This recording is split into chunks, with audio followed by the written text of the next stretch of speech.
YouTube friends, how are you? Carrie Knowles here, the Daydreamer. Welcome to my YouTube channel. Today I wanted to talk about the fabulous fall that I had. I had a really great fall in my photography business, and I think it was the best fall I ever had. And I just wanted to share some of the tips that I put into action compared to with previous seasons that I've had. And this is really good if you're like a seasonal photographer where I live in New England, so the fall season is everyone's favorite. It's right before the holidays, so families can get their photos in before they send out holiday cards.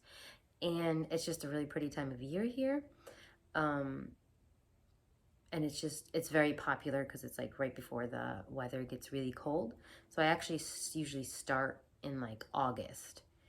So it would be August, September, October, November.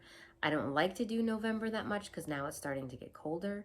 But this year I did. Last year I threw out November and I heard crickets. So I did open up November this year.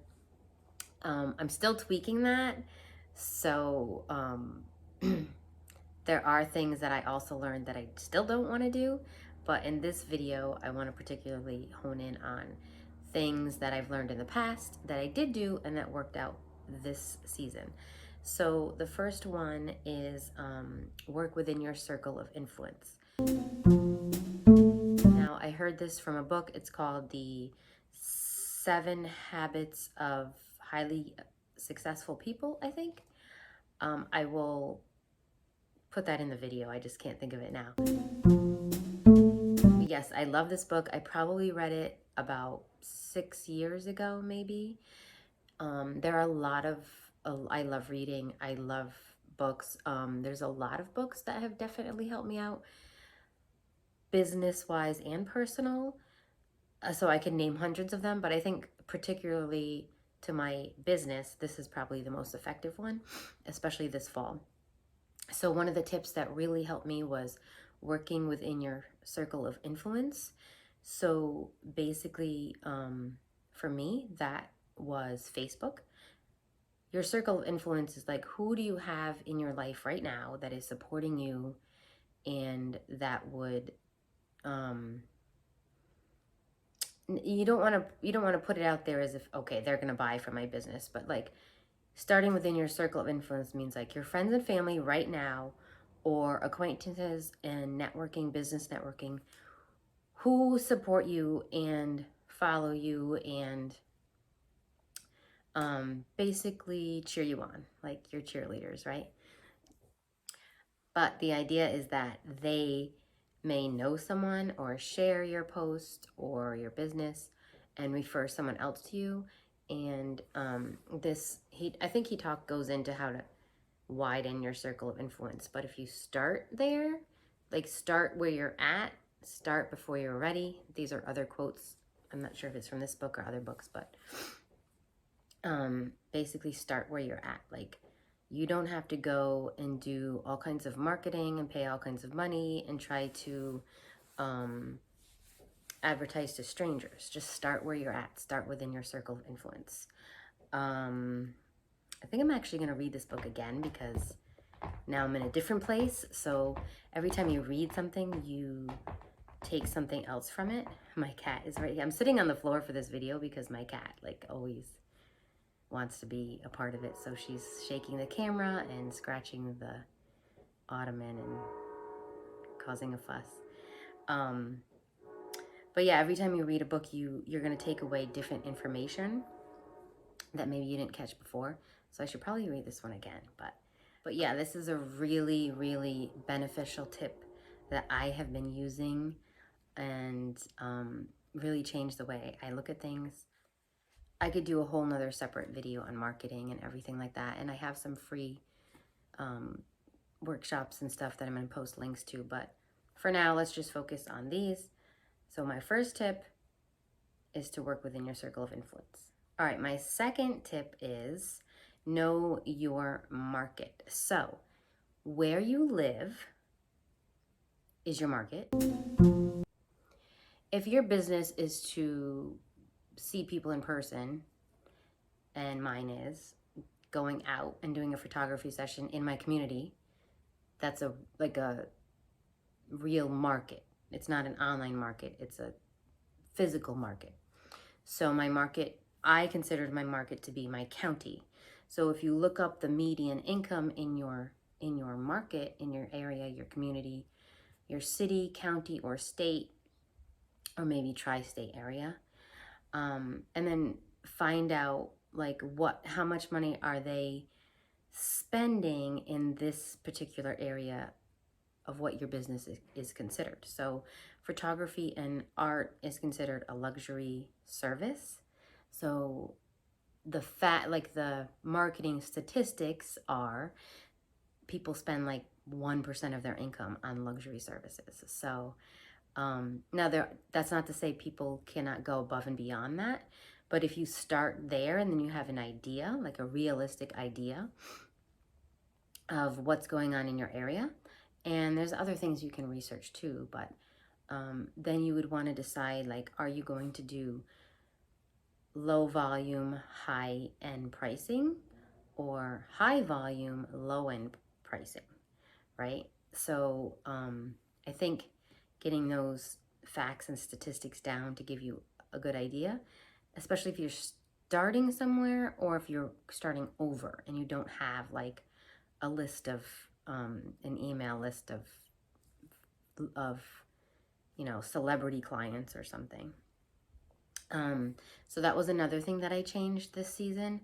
I honed in on what the pricing would be, and by doing this I had more interest, but then the funny thing was that people wanted to pay me more.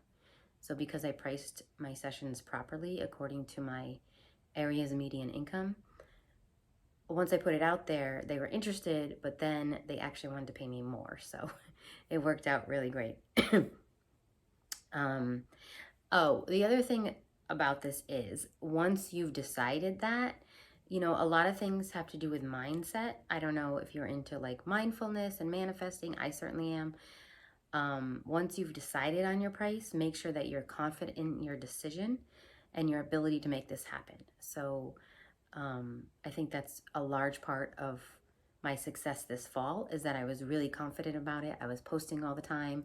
I was like, this is what I'm doing. I'm having sold out sessions. I'm having upgrades and add-ons, and I'm the best photographer in my area. I'm the #1 choice. Why would anyone else go to anyone else?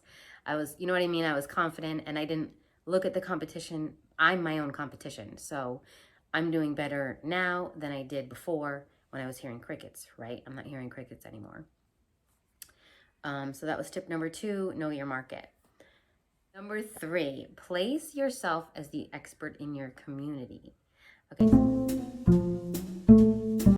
Okay, so this is not mine. This is from my mentor and teacher, an amazing photographer and artist, Heidi Hope.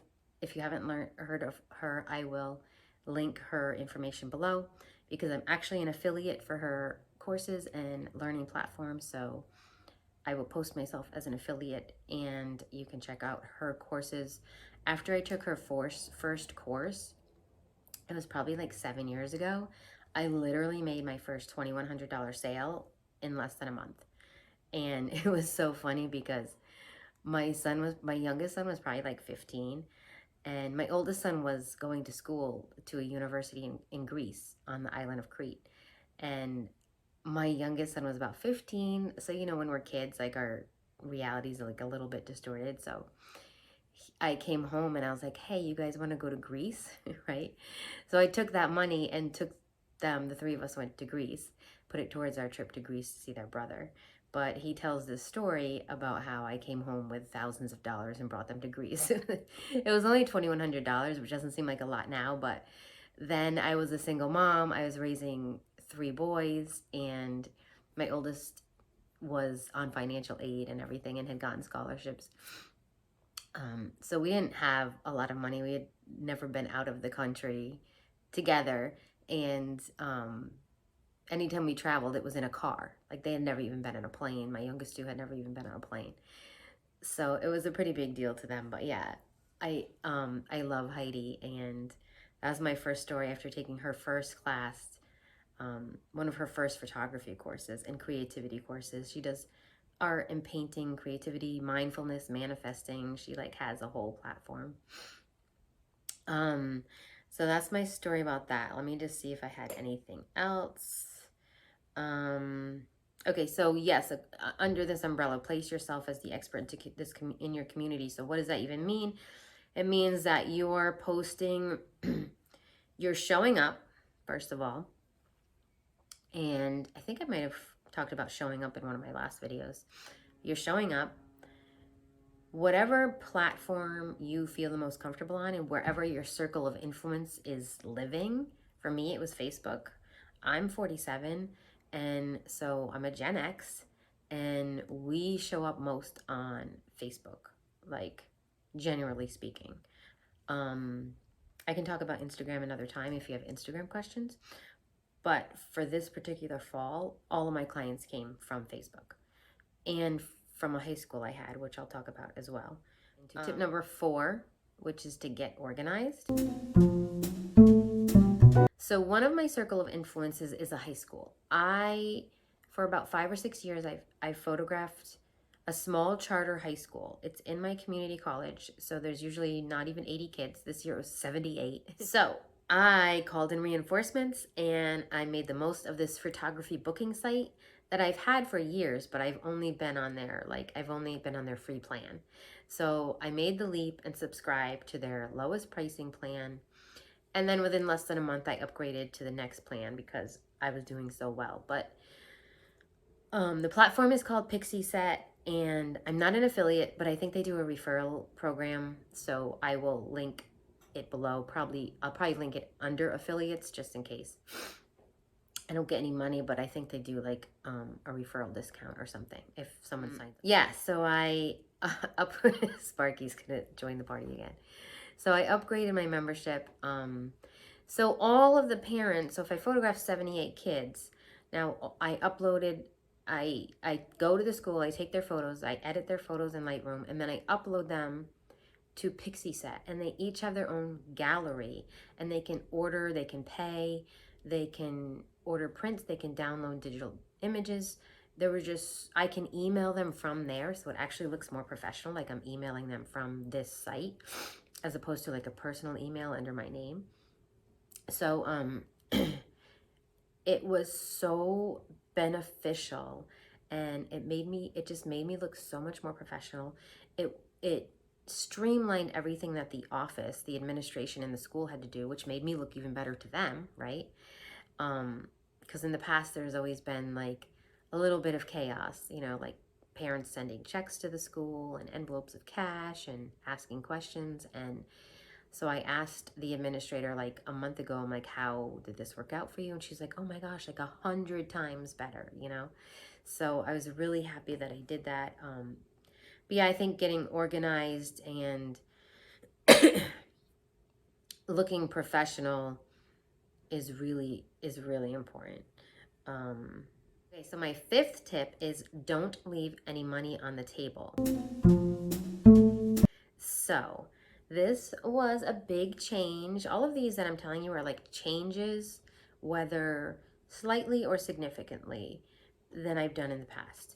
That amplified my ability to book so many sessions and make so much more money, right? So don't leave any money on the table. So with the high school, I had always been offering like an upgrade to a full senior session, like in a nice park with wardrobe changes, as opposed to like when I go to the school and it's just strictly a yearbook photo in 5 minutes, or for the class photo or the yearbook. But this year, so I have had some takers in the past, but never more than a few. This year it was much more popular. I was able to offer it through the platform and put it as one of their options.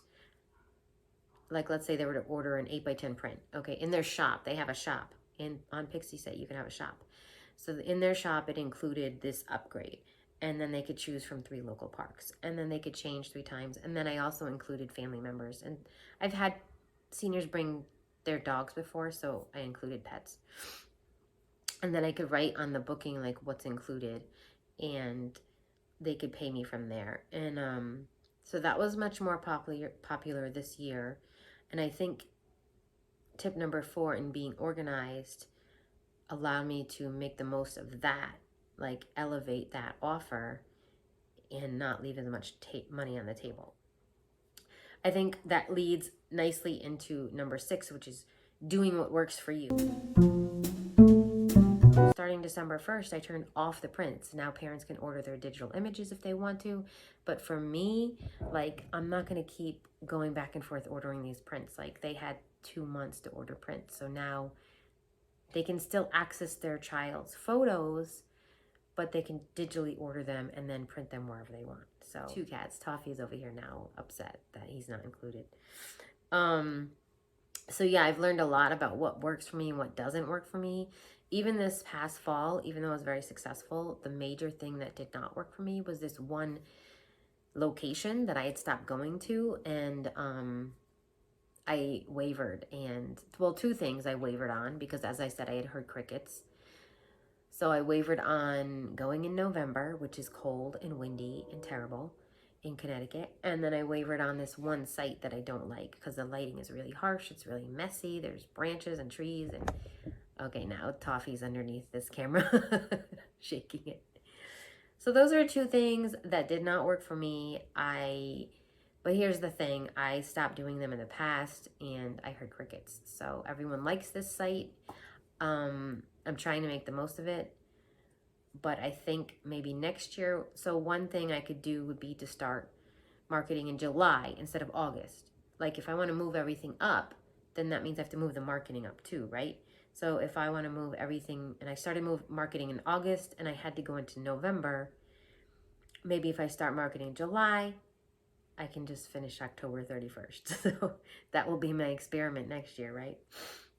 But compromising this year did work. Let me see if there's anything else. Let's see. I worked within my circle of influence. I priced according to my market. I placed myself as the expert in my community.